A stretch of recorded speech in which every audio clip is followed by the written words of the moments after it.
Kolosa bung nina chang som makipatin som lenga ting hi vaksim le heno kanoma apek achun pek zani le som ko lenga nanoi ahe kolosa bung ni chang som makipat a som lenga pek zani le som ko lenga nanoi ahe Bible choi te hon agingin vaksim khom le heno kanoma kolosa bung ni chang som makipata som lenga agingin vaksim khomitiu simitiu le ama achun labukim taw a ama chu thunei na le thilhi theina zo si luchang a hi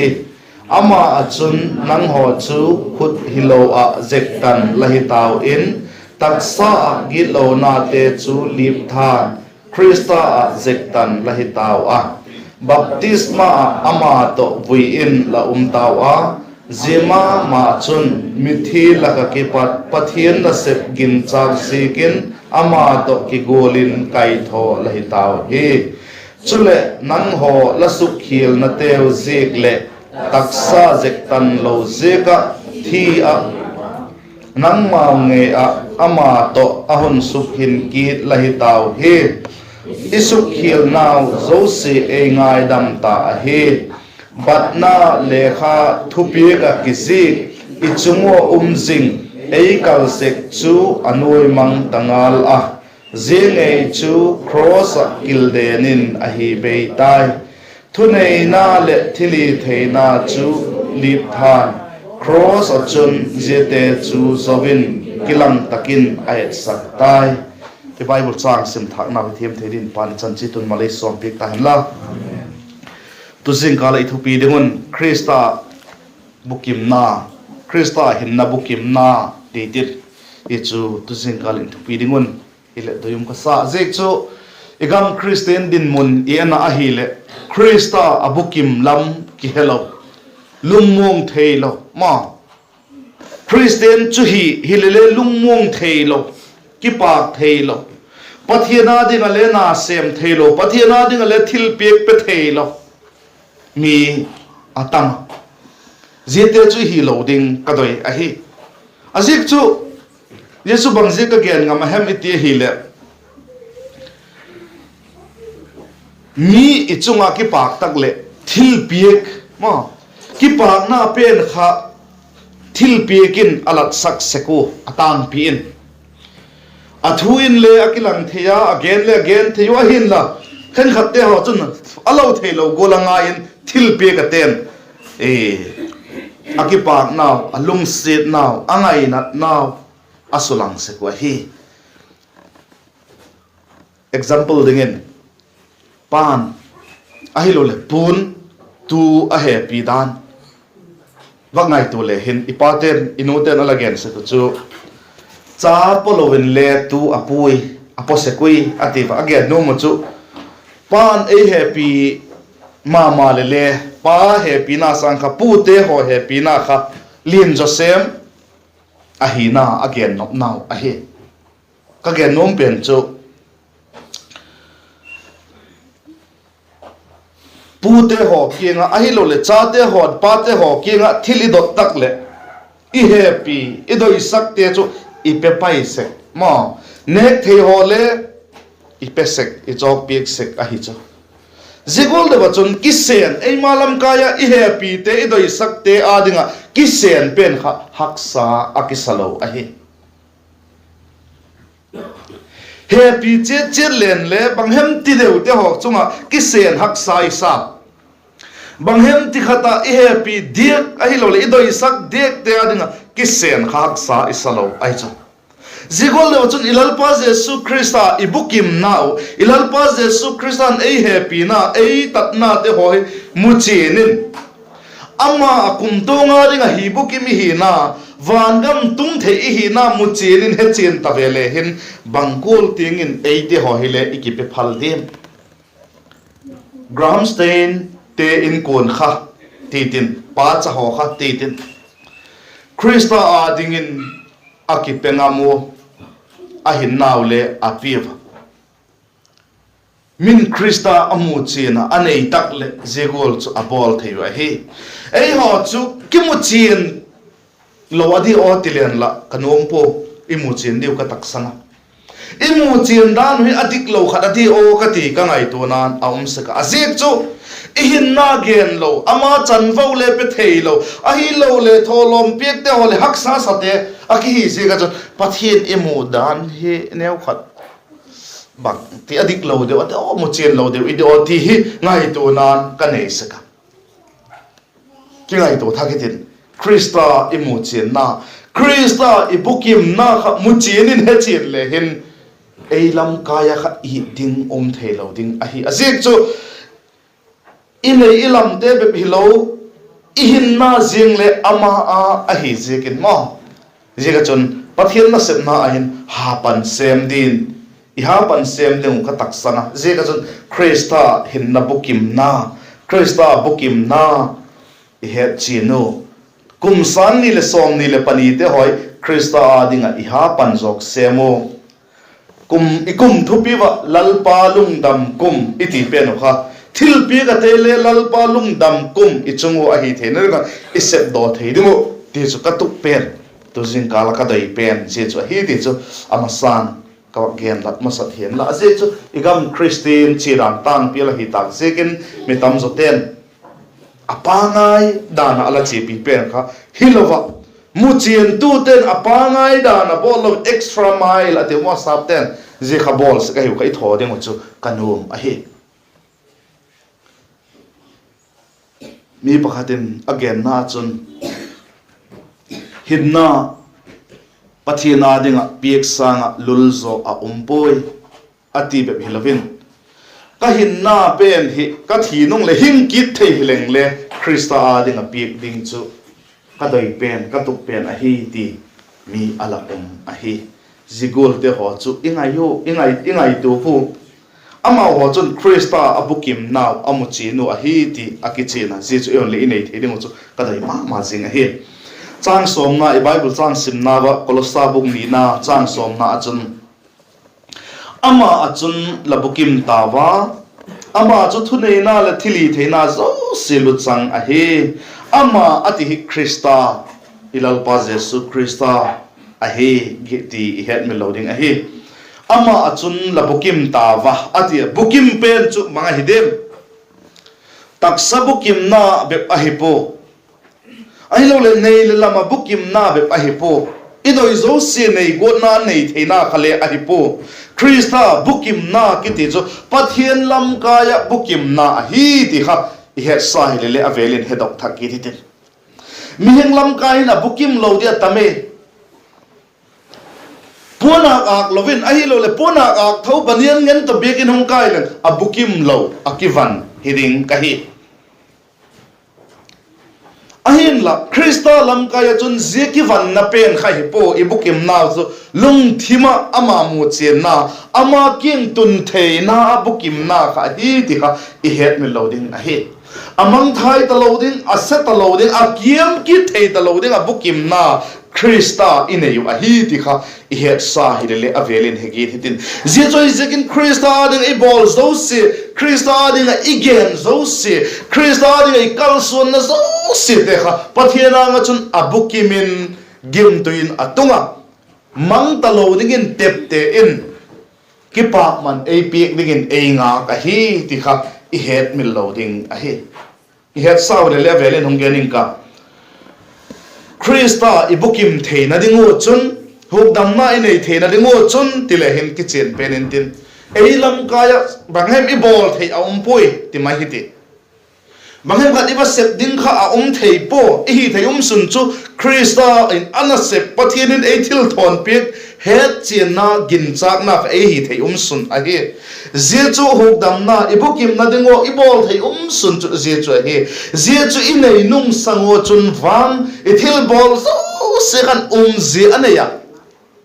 ki pak man je dung je chu ki pak man e pedinga hidan e Bible in mon ta pidak main alagian na lai hi ti kha I het me loading a hi je ga chun tu jing ka hon hin ke nangle keile ilengo he Krista bukim chu I hitaw ti kha I ki het me loading a hi KHRISTA ibukimna chu van gam lut thei ka hitai tina hi ma je kha I het mi loading hi taksa ma mo te bukimna ai poi taksa thil te bukimna hi lo le ki tu ta ka fel ta ka chit na kha je Bible changin again hi poi je te chu le poi mo hi a hin la zin again pen je chu hi lo hi ti kha I het mi loading hi ama chu ahung tiki ta ama chu thudei na le thili theina so silu chang a hi KHRISTA chu thunei na le thili theina zo silu chang a hi thunei na le thili theina athupi dan mo khovela lal setan chunga thunei pa again na a hi thunei na le thili theina zo silu chang ahung ti hin a hi le bangati khovel hi thil pha khang lowa thil se hat zo hi dem ti mitampi tot na a hi pathian chu satan sang hat zo KHRISTA chu thunei na le thili theina zo se lu chang a hi ta ka hi le bangati aman satan chu dominate ta zo maya khovela higi lo na subei mai lo hi dem te mitam te dot na mitam pi te dot na alai se ka he dot tu ma tho a he a hin la ayu Christian te ni he dingo to yum ma jing so bang hi te ite hi le pathianin a hi lo le Christian Satan chu a dominate ma he a zo ma he a hin la pathianin nang ama la happy na KHRISTA la bukimna la he che na pathian la happy na pen kha forcing ahung thunun gopo ahung ki happy sak gopo mo nangma free will tijo nangma sil phet na akha ama la happy ding ama I happy dingu adoi zekin khovel hi thunei golin thili thei golin setan chu au ma hi ahi la setan chu KHRISTAN azosa pathin azosa thunoya koisa ma hi hilele khovel yum sungu igen taksa gola chun KHRISTA thu la zuya hile setan zo tu to pang khoma setan zo la hi maya ahi la KHRISTA doilo lam setan lal khovel lal pa setan doilam la bola hi chun KHRISTA la happy na pathian la happy na kha bangol tingin la happy em ti kha het na pathian la happy na ting degree ate theina sun chu je cho hi jekin aman khovel hin setan chu na sem theilo toy theilo win akoi poi ahin la ama permission khel lama chon satanin bang ma bol thailo hi et sangna digin job hin kho kha en lew chen job hin kho kha ei le pathianin permission apek na khel hemin satanin job kha bang ma alo thailo hi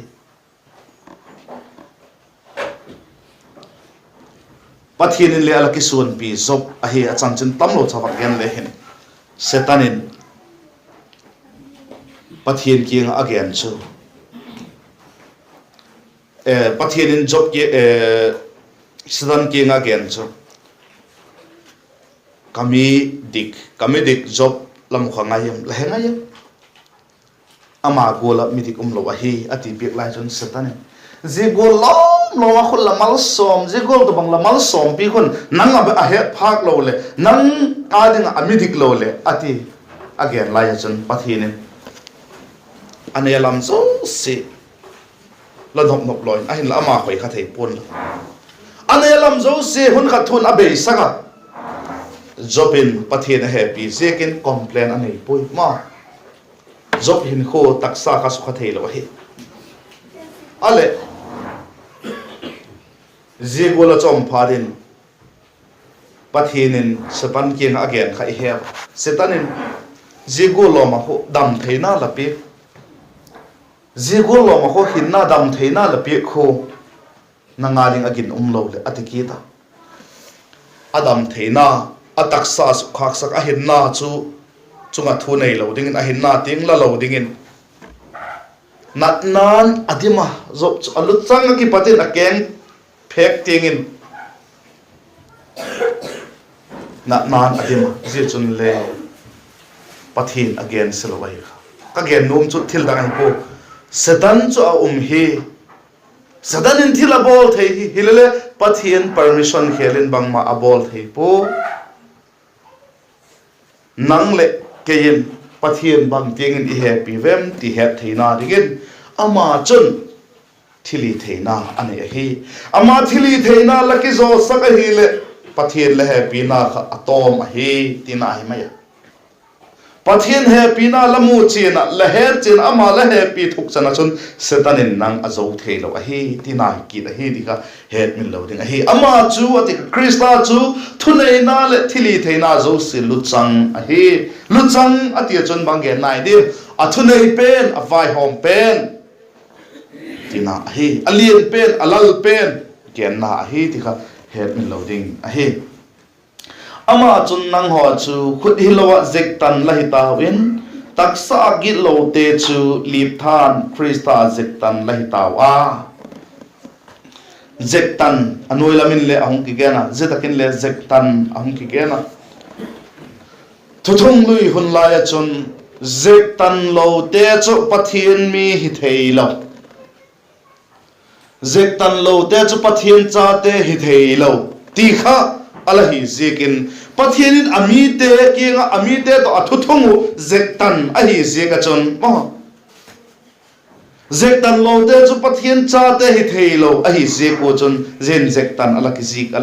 hi tikha het min loading ahi khot hilowa zektan lahi taw in 80 zekhota zektan khahi talowa eyo chu ginna zektan ginna pathian cha hi theina changte hi naw again china KHRISTA zektan lahi taw ti chu KHRISTA ilal pa Jesu KHRISTA zektan hi taw he bukim taw tinai chu pathian cha hi na chun bukim taw he ti again chin he somle ni wak chok kanin katin somle thoma chun chule nang ho la suk khilna teu zikle taksa zektan lo zega thi lahi lahi wa nang ma ngei chu ama to ahun sukhin ki lahi taw he isuk khil naw zo si e ngai dam ta he nang ho la suk khil na teu zik le taksa zektan lo zega thi lahi wa zir thi lahi wa eti kha igen taksa gol khan pathian to ki khen suk khil na tele taksa zektan lo judami hilo na zek zantel mi hi na zek kha pathian to ki khen te lalahi wa pathian to ki khente tina hi thi lahiwa ati pen pathian to khente lahiwa nangmau nge chu ama to ahun sukhin ki lahi taw hi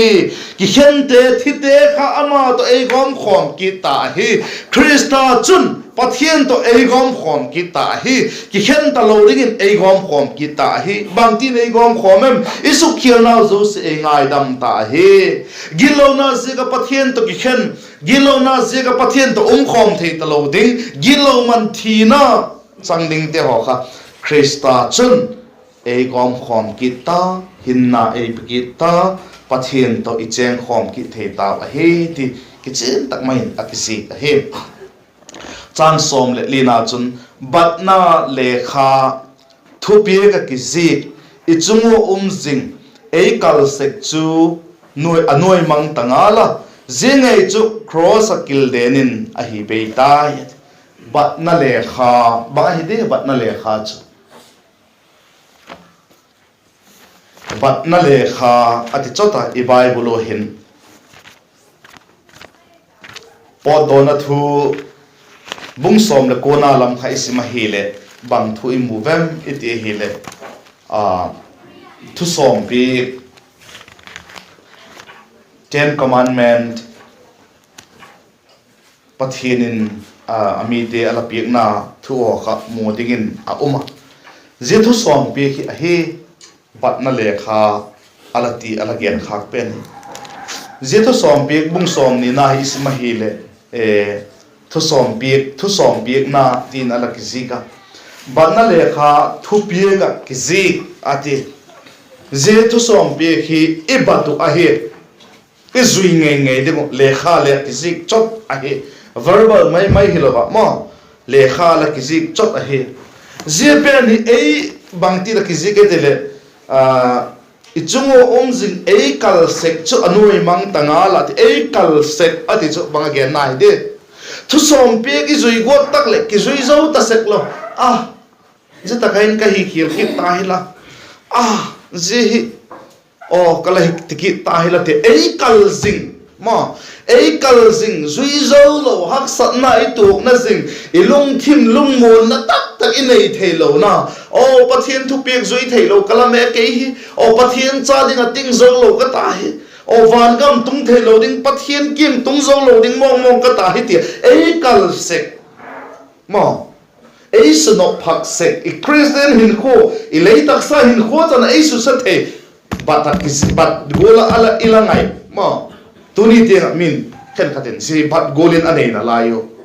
abai ha to zui agowa zui zo dik lo jichu ei kal sek ati kha kal amau chu kal sek hi tinai ya chun tunin zi asi ti poi phama ma zingle pathian standard pathian doi dan ting mi hing te ding da doi dan te azik kha mi hing te zui zo po bataki fik bat gola bat na le kha thupe ka ki zi ki chungo zing ei kal sek ahi zepen chu Christian anoi mang tangala ma anoi mang tangala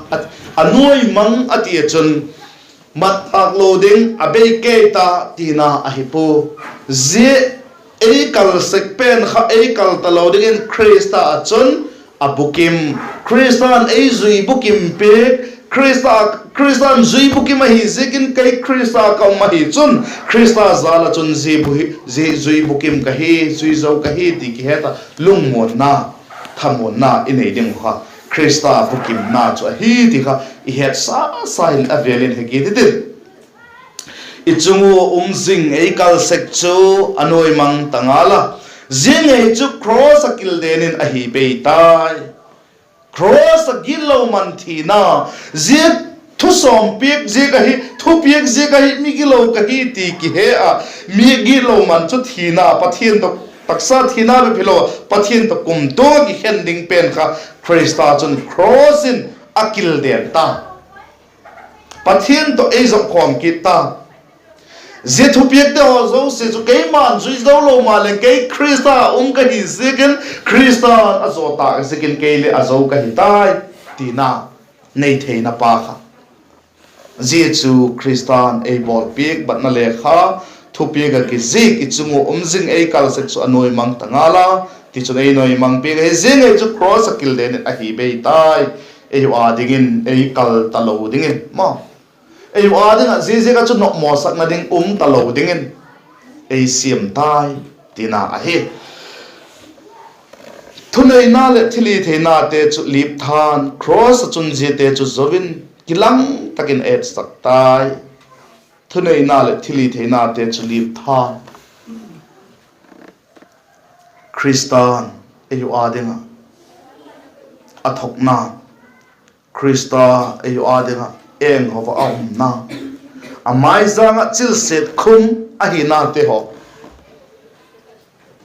anei phelba bet pe ko hem hang beng chu lung tieng in azepo ko hem hang zep chu athili theina le athunei na kha je khan amang chalo ahe ye chu lip than ati ma athunei na le thili theina te chu lip than ati kha je te chu again na ahe nang le kya ding athok na ning le pon sil lo mel satak ma cross kil den a na atak ta chon deal chen le chen sak lo hiu ati wa hi milim zik den mel si asa deal chen mo a chen sak thu wa hi ati wa mel satak ma yen Christa nanga ding kya ding na thu wa hi zegol te nanga de na hung ki pepa thili thei thunei na zo se luchang adi jing laya nanga ding le kya dinga thunei na zo se la thili thei na zo se lip tha hung ki pe pa ading achun nang le ke in bang ibol de God muni china ding apat e kai dok e huk dam pa ibukimna KHRISTA ading achun bang ibol de bangolin panila thak de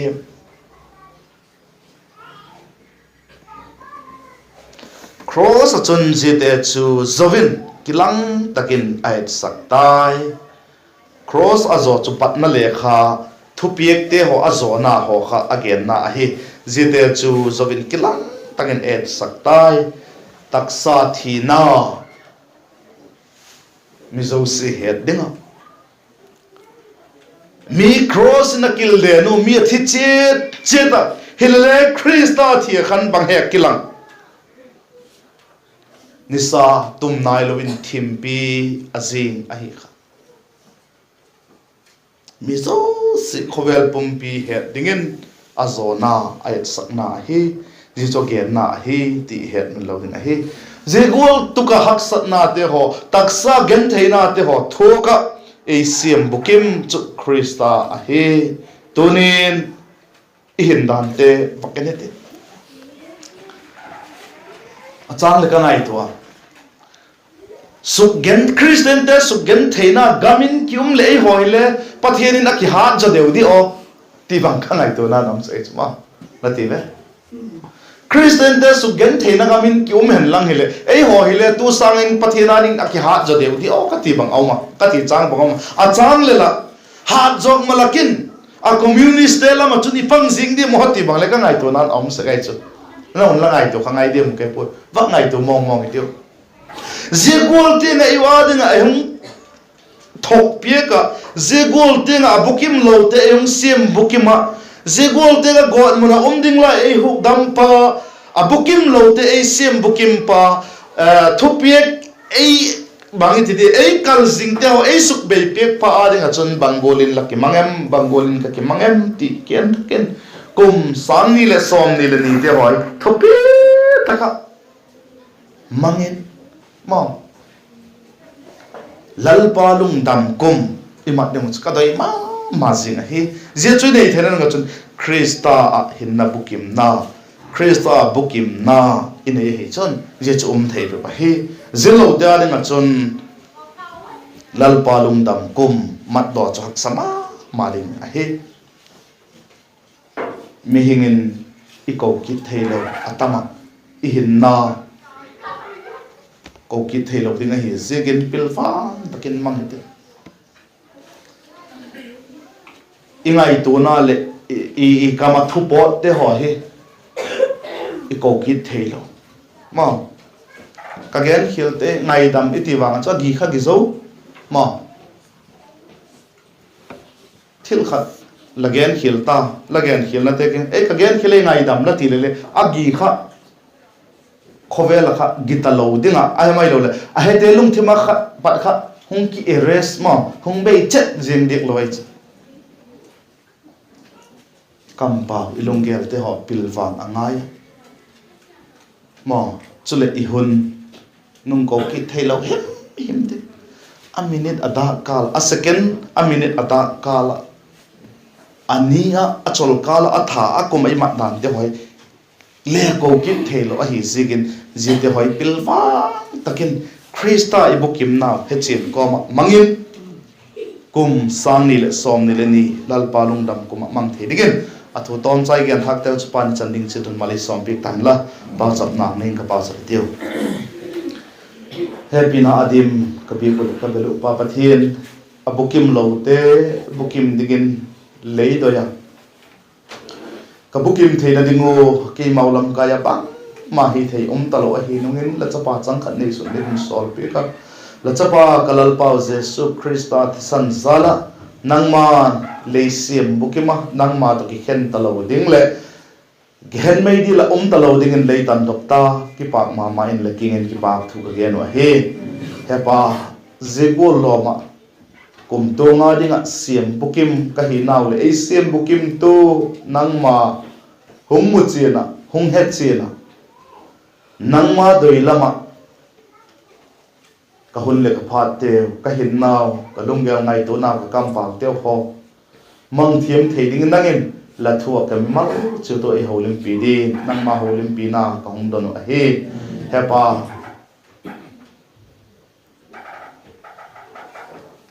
kanei kalam deu be hilo ka hin na jingule